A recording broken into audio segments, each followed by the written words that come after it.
السلام علیکم ورحمۃ اللہ وبرکاتہ۔ آج میں جس چیز کے بارے میں بات کرنے جا رہی ہوں اسے ریاکاری کہتے ہیں۔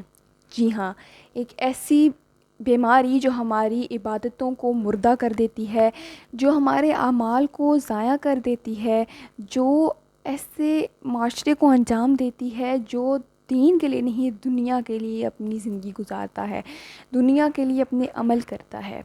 اللہ تعالیٰ نے قرآن مجید میں کیا فرمایا؟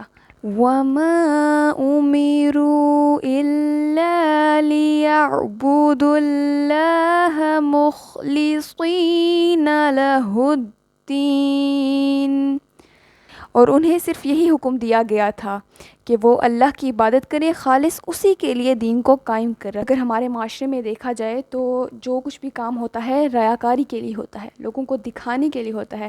آپ نے کئی یوٹیوبرز کو دیکھا ہوگا جو لوگوں کی مدد کرتے ہیں، لیکن 100 دفعہ اس کی عزت، اس کی سیلف رسپیکٹ کو قتل کیا جاتا ہے، سریعام بازار میں لٹکایا جاتا ہے۔ نبی کریم صلی اللہ علیہ وآلہ وسلم کا کیا طرز عمل تھا کہ جب وہ کسی کی مدد کرتے تو کسی کو پتہ نہ لگنے دیتے، کہیں کہ اس کی اپنی آبرو میں، عزت نفس میں کوئی کمی نہ آ جائے۔ حضرت عمر کا بھی یہی طریقہ کار تھا۔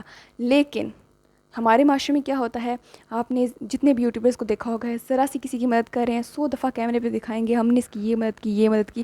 کسی کی مدد کرنے سے پہلے ان کی حالت کے 100 دفعہ ڈیفرنٹ اینگل سے ویڈیوز بنائی جائیں گی تاکہ ہم دکھا سکیں معاشرے کو کہ ہم نے کیا کیا، اور دکھا کے آ سکیں کہ اور ان کی نیت یہ نہیں ہوتی کہ ہم اپنی کر رہے ہیں جو کام کر رہے ہیں، میں یہ نہیں کہہ رہی سارے، مگر کچھ جو کرتے ہیں ان کی نیت لائکس وغیرہ کی ہوتی ہے۔ ایک طرف وہ کام کر رہے ہوتے ہیں کہ لوگوں کی بھلائی ہو رہی ہے، لیکن دوسری طرف ان کی نیت ہوتی ہے کہ ہمارے اپنے لائکس، شہرت اور یہ سب کچھ عزت ملے گی۔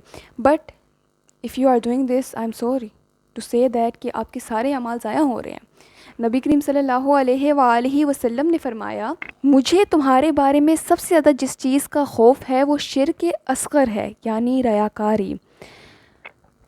تو کیا ہمیں ڈرنا نہیں چاہیے کہ اگر ہم اس طرح دنیا کو دکھانے کے لیے جو بھی عمل کر رہے ہیں، نماز پڑھ رہے ہیں، لوگ مجھے دیکھیں گے، لوگ مجھے نیک سمجھیں گے، روزہ رکھتے ہیں، لوگوں کو میں جان بوجھ کے لوگوں کے سامنے کرتی ہوں، اب خالی ہوتی ہوں تب نہیں کرتی، مطلب جب اکیلی ہوتی ہوں تب نہیں کرتی، میں لوگوں کو دکھانے کے لیے کرتی ہوں، یا پھر کسی کو دیکھ کر زیادہ نیک اور پاک بننے کی کوشش کرتی ہوں کہ اس سے مجھے عزت ملے گی، وہ مجھے دیکھیں گے، مجھے اس سے شہرت ملے گی۔ تو کیا ہمیں ڈرنا نہیں چاہیے کہ ہم شرک کر رہے ہیں؟ If you see, then partially you are not a Muslim اگر آپ یہ کام کر رہے ہیں۔ ریاکاری ایک ایسا مرض ہے جو صرف اکیلے خود کو نہیں نقصان دیتا بلکہ پوری سوسائٹی کو نقصان دیتا ہے۔ اگر ہم اس کو روکنا چاہتے ہیں تو ہم سب کو مل کے کرنا ہوگا۔ یہ نہیں کہ ایک شخص کر رہا ہے تو یہ معاملہ سلجھ جائے گا، نہیں، ہر شخص کو برابر اپنی حصہ داری کرنی چاہیے۔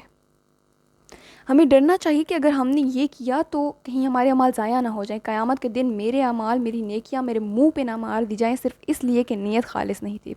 نبی کریم صلی اللہ علیہ وآلہ وسلم کا ارشاد ہے کہ انما الاعمال بالنیات، اور اعمال کا دار و مدار نیتوں پر ہے۔ تو اگر آپ کی نیت خالص نہیں تو آپ کا کوئی عمل خالص نہیں۔ اگر آج آپ کی نیت صحیح نہیں تو قیامت کے دن آپ کی نیکیاں آپ کے کام نہیں آئیں گی بلکہ وہ آپ کے منہ پہ مار دی جائیں گی۔ کیا آپ یہ چاہتے ہیں؟ نہیں نا۔ ریاکاری کو چھوڑنا آپ کی زندگی میں سکون لائے گا۔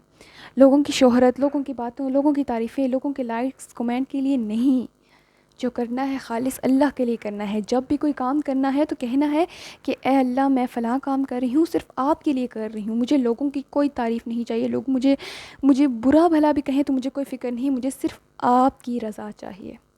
That is how Muslim should be. ہم سب کو یہی کرنا چاہیے کہ جو بھی عمل کرے وہ خالص اللہ کے لیے ہو، تاکہ قیامت کے دن اللہ ہم سے راضی ہو، کیونکہ دنیا میں ہم اسے راضی کرتے رہے۔ جزاک اللہ خیرا کثیرا۔